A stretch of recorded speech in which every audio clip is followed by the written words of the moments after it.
Hello friends, അപ്പം നമ്മളിന്ന് ഉണ്ടാക്കാൻ പോകുന്നത് എന്താണെന്ന് വെച്ചാൽ ഹോം മെയ്ഡ് കറ്റാർ വാഴ ജെല്ലാണ് ഉണ്ടാക്കാൻ പോകുന്നത്. അതിന് ഞാൻ ഇവിടെ 3 കറ്റാർ വാഴ എടുത്തിട്ടുണ്ട്. അങ്ങനെ ഒരുമാതിരി വലുതായിട്ടുള്ള 3 കറ്റാർ വാഴ, പിന്നെ ഒരു ഉരുളക്കിഴങ്ങും കൂടെ എൻ്റെ കയ്യിലുണ്ട്. ഇനി നമുക്ക് വീഡിയോയിലോട്ട് പോകാം. അങ്ങനെ 3 കറ്റാർ വാഴ ഇത് ഞാൻ ഫ്രിഡ്ജിൽ വെച്ചേക്കുന്നത്, അതാണ് ഇത്രയും നനവ് വന്നേക്കുന്നത്. ഇനി നമുക്ക് കറ്റാർ വാഴയുടെ ചുവടുവശം കട്ട് ചെയ്തിട്ട് കുറച്ച് നേരം വെക്കണം. അതിൽ നിന്നൊരു മഞ്ഞ കളറിൽ വെള്ളം വരും. അത് സ്കിന്നിൽ ഭയങ്കരമായിട്ട് ചൊറിച്ചിലൊക്കെ ഉണ്ടാക്കും. അപ്പോൾ അതൊക്കെ കട്ട് ചെയ്ത് മാറ്റി നമുക്കിത് ഇതിൽ നിന്ന് ജെല്ലെടുക്കാം. ജെല്ല് മിക്സിയിലോട്ട് എടുത്ത് വെക്കാം. അങ്ങനെ നമ്മൾ കറ്റാർ വാഴ ജെല്ലെടുത്ത് മിക്സിയുടെ ജാറിലോട്ട് ആക്കിയിട്ടുണ്ട്. ഇതുപോലെ തന്നെ നമുക്ക് ബാക്കിയുള്ള 2 കറ്റാർ വാഴയും കൂടെ ചെയ്തെടുക്കാം.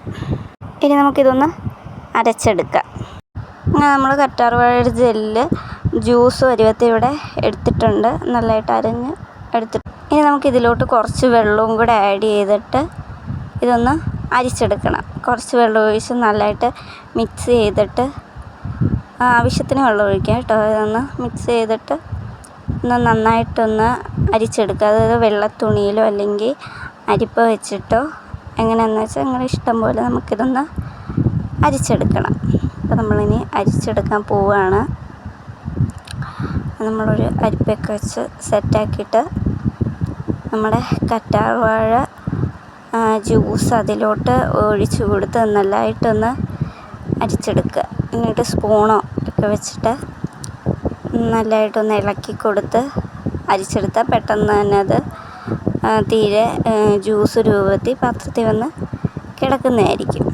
നമ്മൾ അരിച്ചെടുത്ത കറ്റാർ വാഴ ജ്യൂസാണിത്.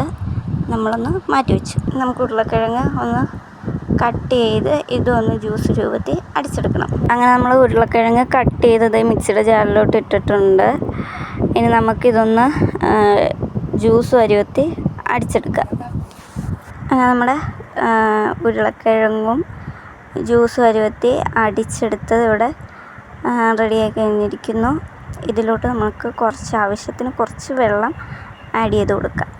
അങ്ങനെ ഉരുളക്കിഴങ്ങിൽ അടിച്ചതിലോട്ട് നമ്മൾ ആവശ്യത്തിന് വെള്ളം ഒഴിച്ച് കൊടുക്കുകയാണിത്. നമ്മൾ അരയ്ക്കാൻ നേരത്ത് വെള്ളമൊന്നും ഒഴിച്ചിട്ടില്ലായിരുന്നില്ല. അതുകൊണ്ട് തന്നെ ഇതിൽ അരിക്കാൻ നേരത്ത് ആവശ്യത്തിന് വെള്ളം ഒഴിച്ച് കൊടുത്ത് ഇതൊന്ന് അരിച്ചെടുക്കുക.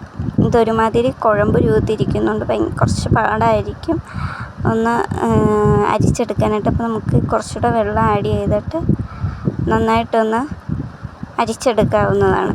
നമ്മൾ ഉരുളക്കിഴങ്ങ് ഇവിടെ അരിച്ചെടുത്ത് കഴിഞ്ഞ് ഇതൊരു 2-3 മിനിറ്റ് ഒന്ന് റെസ്റ്റ് ചെയ്യാൻ വെക്കാം.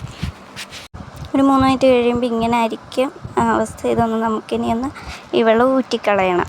പുറമേലുള്ള വെള്ളം ഊറ്റിക്കഴിഞ്ഞാൽ അടിവശത്ത് ഇങ്ങനെ ആയിരിക്കും ഇരിക്കുന്നത്. ഇത് കളയാൻ പാടില്ല. നമ്മൾ ഫസ്റ്റ് വെള്ളം ഊറ്റിക്കളഞ്ഞിട്ട് രണ്ടാമത് കുറച്ചുകൂടെ വെള്ളം ഇതിലോട്ട് ഒഴിച്ചു കൊടുത്തിട്ട് ഇത് ഒരു 2-3 മിനിറ്റ് നമുക്കൊന്ന് വെക്കണം. അങ്ങനെ നമ്മളൊരു 3 മിനിറ്റ് കഴിഞ്ഞെടുത്ത് നോക്കിയപ്പോൾ ഇതാണ് അവസ്ഥ. ഈ വെള്ളം ഒന്ന് ചെറുതായിട്ട് ഊറ്റിക്കളയുക. അങ്ങനെ നമ്മൾ രണ്ടാമത്തെ വെള്ളവും കൂടെ ഊറ്റിക്കളഞ്ഞപ്പോഴത്തേക്കിനും ലാസ്റ്റ് കിട്ടുന്നത് ഇതാണ്. ഈ ഒരു ഉരുളക്കിഴങ്ങിൻ്റെ ഈ ഒരു സത്താണ് നമുക്ക് വേണ്ടത് ജെല്ലുണ്ടാക്കാൻ പ്രധാനമായിട്ട്. അപ്പോൾ നമ്മൾ ഫസ്റ്റ് വെള്ളം ഊറ്റിക്കളഞ്ഞ് രണ്ടാമത് ഒഴിച്ച വെള്ളം ഊറ്റിക്കളഞ്ഞ് ലാസ്റ്റാണിത്. ഇനി ഒരു പാത്രം എടുത്തിട്ട് നമുക്ക് ഗ്യാസ് വെക്കാവുന്ന സ്റ്റൗ എത്തിച്ചിട്ട് ആ പാത്രത്തിലുള്ള വെള്ളം വലിയും വരെ ഒന്ന് വെയിറ്റ് ചെയ്യുക. വെള്ളം വലിഞ്ഞ് കഴിയുമ്പോഴത്തേക്കും നമുക്ക് നമ്മുടെ കറ്റാർ വാഴ നമ്മൾ ജ്യൂസ് അടിച്ച് വെച്ച ആ ഒരു നീര് അത് ഒഴിച്ചു കൊടുക്കാവുന്നതാണ്. ഒഴിച്ചു കൊടുത്തിട്ട് നമ്മൾ നന്നായിട്ടൊന്ന് ഇളക്കി കൊടുക്കുക. ഇതൊന്ന് തിളച്ച് വരണം. ഇതൊന്ന് ഒരുവിധം നല്ല രീതിക്ക് ചൂടാകണം. അതുവരെ നമ്മളൊന്ന് ഇളക്കി കൊടുത്തോണ്ടേ ഇരിക്കുക. അപ്പോൾ നമ്മളിത് ശ്രദ്ധിച്ച് വേണം ചെയ്യാൻ വേണ്ടിയിട്ട്.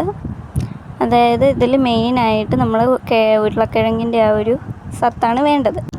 പറയാൻ കാര്യം എന്താണെന്ന് വെച്ചാൽ ഞാൻ ഫസ്റ്റ് ടൈം ഇത് ചെയ്യുമ്പോഴത്തേക്കിനും അത്ര കറക്റ്റായിട്ട് കിട്ടിയിട്ടില്ലായിരുന്നു. ഇത് ഇനി നമുക്കൊന്ന് ഒരുവിധം തിളച്ച് വരുമ്പോഴത്തേക്കിനും നമ്മൾ ഫസ്റ്റ് ഉരുളക്കിഴങ്ങിൻ്റെ ആ ഒരു വെള്ളം ഒഴിച്ചു കൊടുത്തിട്ട് നല്ലതായിട്ടൊന്ന് ഇളക്കി കൊടുക്കുക.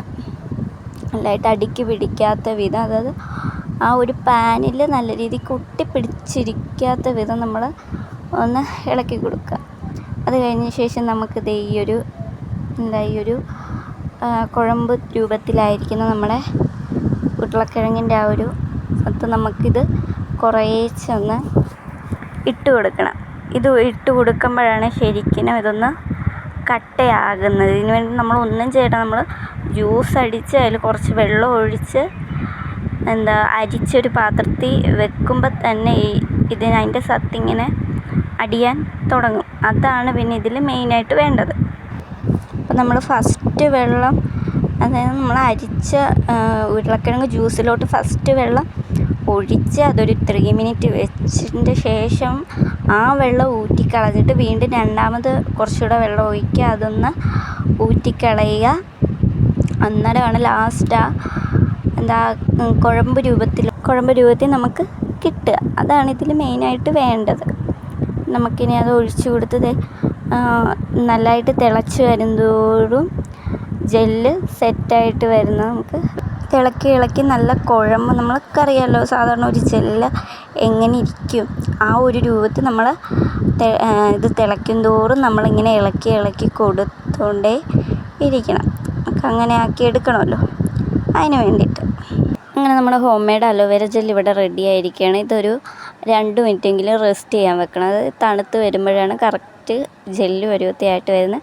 തണുത്ത് കഴിയുമ്പോഴത്തേക്കിനും ഒരു കുപ്പിയിലോട്ട് മാറ്റി 2 ആഴ്ച വരെ നമുക്ക് ഫ്രിഡ്ജിൽ സൂക്ഷിക്കാവുന്നതാണ്. അപ്പോൾ ഇത്രയേ ഉള്ളൂ വീഡിയോ. എല്ലാവരും കാണുക, സപ്പോർട്ട് ചെയ്യുക, ലൈക്ക് ചെയ്യുക, കമൻറ്റ് ചെയ്യുക. ഇനി പുതിയതായിട്ട് എങ്ങനത്തെയുള്ള വീഡിയോസൊക്കെ വേണമെന്ന് നിങ്ങൾക്ക് ഇഷ്ടമുള്ള പോലെ കമൻറ്റ് ചെയ്യുക, സപ്പോർട്ട് ചെയ്യുക. അപ്പോൾ ഇത്രയേ ഉള്ളൂ വീഡിയോ. ടാറ്റാ, ബൈ.